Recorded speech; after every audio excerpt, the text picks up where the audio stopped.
네, 안녕하십니까. 깡새 인사이트 강재훈 영입니다. 오늘 시장이 하락이 좀 셉니다. 우선은 이제 아무래도 미선물의 영향 이 부분이 큰데 미선물이 하락하는 배경 자체가 지금 현재 코로나가 좀 심화되면서 또 미국 같은 경우는 24일 날부터 크리스마스 연휴가 들어가죠. 근데 그에 따라서 이제 21일 날 바이든 대통령이 연설을 한다 이렇게 일정이 잡혀 있는데 여기서 이제 경제 봉쇄를 다시금 할 수 있다 이런 우려감이 좀 형성이 돼 있고 그다음에 이제 앞전에 인프라 투자 관련해 가지고 여러 가지 이제 신재생 에너지라든지 이런 부양책을 앞전에 이제 3조 5천억 불 정도 되는 거를 많이 줄여놨었는데 다시금 이제 민주당 내에서 조men친 의원이 반대를 한다라는 부분이 부양책 통과가 쉽지 않을 것이다 이런 우려감이 형성되면서 이 부분이 현재는 미 선물의 하락을 좀 크게 나타낸다됩니다.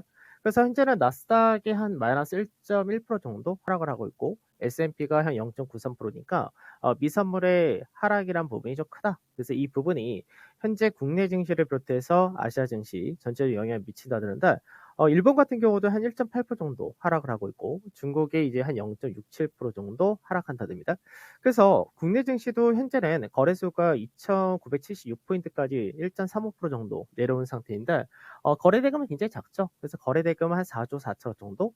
그다음에 코스닥 같은 경우는 이제 상대적으로 하락이 좀 제한적인 그런 모습을 보여준다면서 이제 997선 정도에서 거래 대금은 좀 더 많은 6조 2천억 정도 나타내면서 움직인다 됩니다. 그래서 대부분의 업종이 지금 하락을 하고 있다 되는데 상승 종목수하고 하락 종목수가 거의 한 4배에서 5배 정도 차이가 나는 상태인데 아무래도 수급적인 부분에서 외국인들이 현재는 현물 쪽에서 거래소에 대한 매도도 키우고 있고 선물도 역시 마찬가지로 매도를 늘리다 보니까 이 부분이 베이시스를 좀 상당히 크게 악화시켜 놓은 그런 케이스입니다. 그래서 베이시스가 마이너스 0.6%까지 벌어져 있는데 이 부분이 앞전에 들어왔었던 프로그램 매도 일부가 출회가 된다. 이렇게 보시면 되겠죠. 그래서 현재는 외국인들이 현선물에서의 동반 매도란 부분 그리고 그 외적인 쪽에서 전체적으로 수급에 따른 영향을 다 받는다 정도 이렇게 보시면 되죠.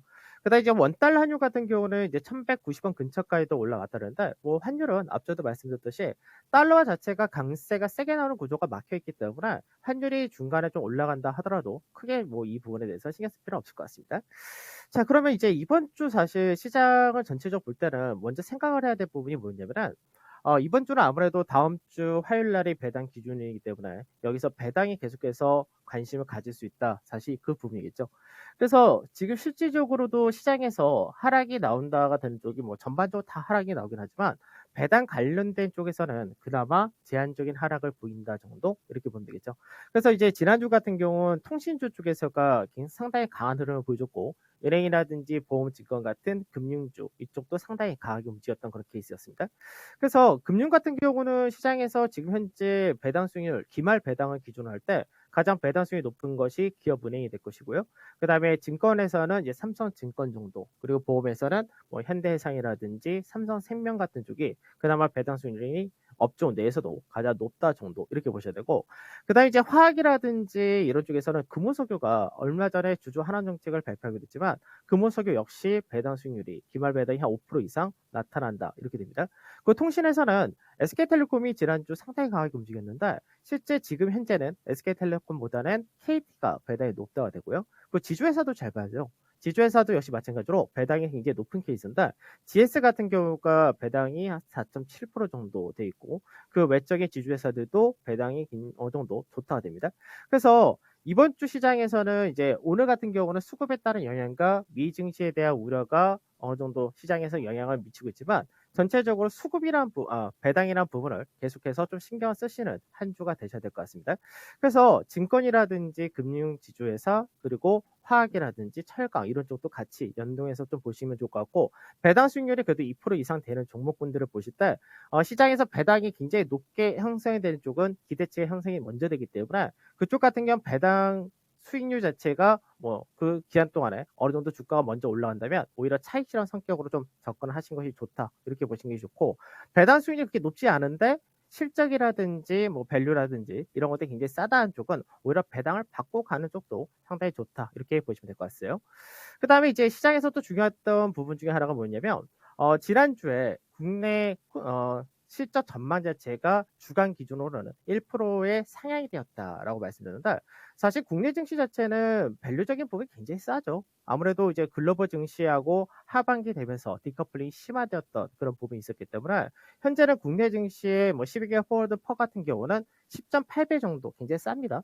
근데 오늘 현재 주가도 내려가다 보니까 이런 부분에서는 현재 밸류적인 부분이 한 10점 한 4에서 5% 정도 이렇게 낮은데 사실 밸류가 싸다고 하더라도 시장에서 주목받지 못했던 가장 큰 이유가 시장에서 실적이 피크아웃되면서 실적 전망이 하향이 됐었죠.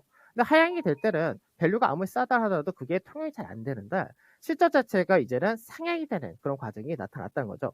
그래서 월간 기준으로 우리나라가 이제 실적이 EPS 전망치 자체가 0.5% 정도 증가를 했다는 부분은 시장에서 밸류적인 메리트 역시도 부과가 될 수 있다. 이렇게 보시면 됩니다. 그래서 오늘 시장에서는 아무래도 미 선물에 따른 영향과 수급적인 부분에 영향을 많이 받는다 하더라도 전체적인 큰 틀을 보면서 이번 한 주를 접근하시면 될 것 같은데 이번 주는 앞전에도 말씀드렸듯이 큰 이벤트적인 부분은 사실 없습니다. 그래서 오늘 같은 경우는 이벤트 자체가 없는 상태에서 미 선물과 수급에 따른 영향을 많이 받는다 이렇게 보시면 될 것 같고 이제 아무래도 반도체라든지 이런 쪽에서가 상대적으로 오늘 시장에서는 방어를 좀 해준다가 됩니다. 그래서 현재 하이닉스 같은 경우 강보합을 보여주고 있고 삼성전자는 약보합 정도라면서 시장보다는 어느 정도 받쳐주는 그런 모습이 나타난다는데 이 받쳐주는 것은 이제 오늘 미장이 마감이 된 다음에 마이크론 테크놀로지의 실적 발표라는 부분이 있죠. 그래서 여기에 따른 기대치가 어느 정도 받쳐준다 정도인데 실제로 이번 주에 제일 중요한 거는 우리나라 1일부터 20일까지의 수출 지표 굉장히 중요하답니다. 왜 이번 12월 달 현재 이 구간에서 수출 지표가 중요하냐면 이제 좀 있으면 4분기 실적을 우리가 생각을 해야 되죠. 그러니까 4분기 실적이란 부분을 어느 정도 예상을 할 때 수출이 10월 달과 11월, 12월 이 3개월 동안에 계속해서 물동량의 증가라든지 수출의 증가 잘 나왔다 되면 실제 역시도 개선될 가능성이 상당히 높다 됩니다. 그래서 실적이란 부분을 잘 생각을 해야 되는 것이 이제 어차피 우리가 배당 기준이 끝나고 나면 바로 또 어닝 시즌에 따른 기대치가 형성이 되느냐 이 부분인데 사실 2분기와 3분기 우리나라 실적이 잘 나왔다 하더라도 실적 피크아웃이라는 논란에 따라서 반등 못했다가 되죠. 그래서 이 부분이 나올 수 있느냐가 상당히 중요하다 될 겁니다. 그러고 나서는 이제 뭐 목요일날 미국에서의 개인 소득과 지출 경제 지표 정도가 있긴 한데 뭐 그다지 중요치 않고 그 24일날 크리스마스 이브는 날은 미증시라든지 유럽 증시 다 휴장이기 때문에 결국 이제 오늘 국내 증시가 저점을 만들어 준다가 되주면 이제 내일부터 다시금 국내 자체적인 모멘텀이 부각이 되면서 그 부분이 반등이 나올 수 있느냐 이게 중요하다 정도 이렇게 보시면 됩니다. 그래서 실제로 이제 국내 증시 이 전망 자체가 상향이 됐다라는 부분은 굉장히 좀 중요한 그런 부분이다라고 생각하시면 될 것 같고 그리고 수급 자체가 오늘은 외국인들이 현선물에서 아직까지 매도세가 이어진다 이렇게 되지만 6주 연속해서 외국인들이 거래소에서 들어온 그런 모습이 있었고요. 그리고 배당 투자라든지 이런 쪽은 어차피 계속해서 들어온 부분은 변동이 없다. 그러니까 오늘 같은 경우는 베이시스 약세에 따른 프로그램 매도라든지 전반적 매도가 나오지만 결국 배당 투자는 앞으로도 들어올 수 있는 여력이 1조에서 1조 5천 정도 가능하다가 됩니다. 그리고 아까도 말씀드렸듯이 달러 강세 자체가 제한이 되는 구간에서는 환율이 조금 더 올라간다 해가지고 크게 여기에 대해서 신경 쓰실 필요는 아직까지 없을 것 같고 국내 증시 자체도 반등이 나올 수 있는 구조는 동일하다 이렇게 보시면 되겠죠.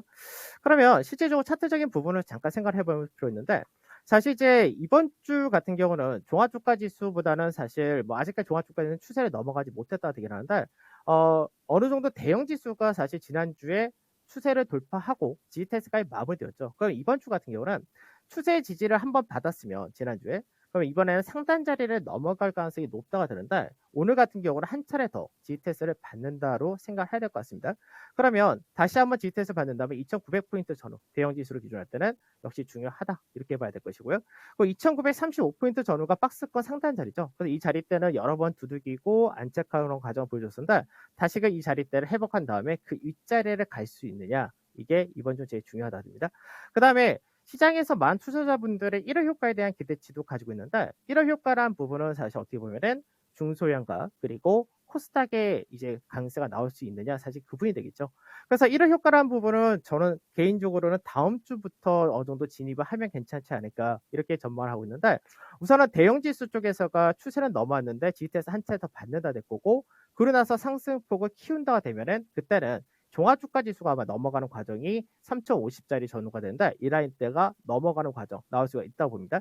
그래서 중형지수 같은 경우는 계속해서 박스권의 하단 자리대를 올라타느냐 요 구간인데 거래량이 아직까지 조금 애매하죠. 그래서 거래량의 증가란 부분도 역시 같이 체크해 줘야 되는데 사실 올해 같은 경우는 중소형 지수가 워낙에 강세되었기 때문에 상대적으로 대형이 먼저 움직이는 케이스가 상당히 중요하다도 동의할 것 같습니다. 그 소형 같은 경우는 거래량이 지금 워낙에 감소세가 이어지기 때문에 역시 이 부분도 올라가기가 쉽지는 않은 모습인데 전체적으로 넘어간다면은 순차적으로 가능하다 정도. 그리고 코스닥은 전체적으로 큰 그림에서는 굉장히 박스권이 길게 이어진 게 있습니다. 그래서 박스권의 중간 마디자리가 현재 984포인트 정도 되는데 이 라인대를 지켜지느냐가 이번 좀 중요하다 정도 보시면 되겠죠. 그래서 5장에 우리가 생각해야 될 부분은 뭐냐면 원래는 이제 제가 이번 주 시장을 전망할 때는 하단 자리가 그렇게 크지 않다고 생각했습니다. 그래서 실제로는 연결 선물 지수로 볼 때는 한 392.5포인트 전후가 이제 거의 저점이 되지 않을까 이렇게 생각했는데 우선은 이제 시장에서 미국에서의 돌발 악재가 나타났다라고 생각을 해야 될 것 같고 이 부분이 현재는 미선물의 하락을 키우는 그런 상태이기 때문에 현재는 중요한 자리대가 387.5에서 390이라는 자리대까지 내려온 만큼 이 라인대에서는 지켜지는 흐름이 중요하다 정도 이렇게 보셔야 되겠죠.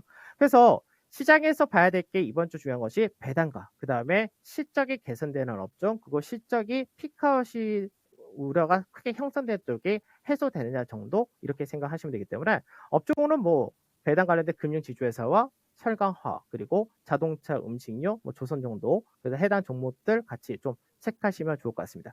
그래서 5장에는 아까도 말씀드렸듯이 선물이 우선 저점이 만들어지느냐 이 부분이 좀 중요하고요. 5장에 반등이 나오려면 아무래도 이제 미선물이 좀 반등이 나오거나 베이시스가 좀 개선되는 과정이 좀 필요한데 오늘은 사실 그렇게 쉽지는 않을 걸로 보입니다. 다만 내일 있을 국내 수출 지표가 긍정적인 전망을 한다는 부분 그래서 이 부분이 국내 자체적인 모멘텀을 만들어줄 수 있다 이렇게 생각하기 때문에 주요 종목군 같은 경우 오늘 같은 경우 차라리 저점에서 눌림 매수를 하는 전략이 유효하다 이렇게 보셔도 되는데 제일 중요한 것이 하락 거래량이 실리는 케이스가 아니라 시장에서 수급과 시장의 영향에 따른 흐름을 보여준다 정도 이렇게 보시면 되기 때문에 현재 구간은 그렇게 크게 뭐 나쁘다라고 생각하기보다는 이제 미국에서의 어느 정도 시장에서 돌발적인 악재가 나왔지만 그 내용 자체도 시장에서 굉장히 안 좋다라기보다는 어느 정도 한 차례 나올 수 있는 내용 정도다 이렇게 생각하시면서 가시면 될 것 같습니다. 저는 오늘 여기서 마무리하도록 하고 내일 또 뵙도록 하겠습니다. 감사합니다. 네.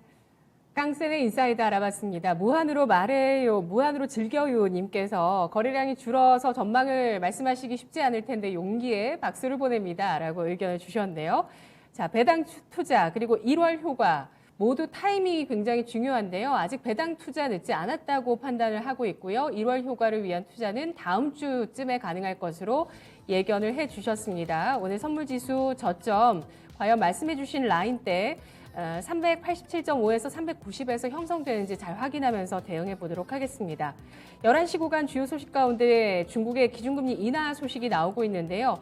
실질적인 기준금리라고 볼 수 있는 대출 우대금리가 0.05%포인트 인하가 되면서 위안화 약세도 오늘장 연출되고 있는 상황 속에서 코스맥스가 급락하고 있습니다. 중국 경기와 연동된 주식의 급락세가 우리 장에서 또 연동돼서 나타나고 있다는 점 파악해 보시기 바라겠습니다.